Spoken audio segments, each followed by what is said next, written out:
In what ways has the continent balanced up the land rights of large-scale commercial use versus indigenous claims for small-scale farming and indigenous rights and access to land? Okay, in terms of trying to respond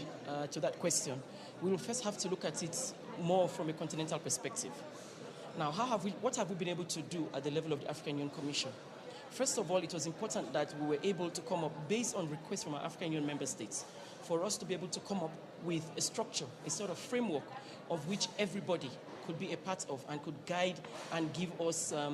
the way in terms of how we can ensure that the rights of the indigenous people, the rights of the smallholder farmers are also respected when large-scale land acquisition is being made. And this was the rationale and the background for which we had now, after a lot of intensive consultation with the relevant stakeholders at national and at regional level, to be able to come up now with a document which was launched yesterday, known as the Guiding Principles. And now the Guiding Principles is very clear, is very explicit in terms of the 6 broad fundamental principles that needs to be respected by our member states anytime large-scale land negotiations are to be carried out. So going forward now is to ensure that our member states are aware that the document exists, the relevant stakeholders are also aware. There is a need now for a lot of advocacy to be done. There is a need now to also translate the documents into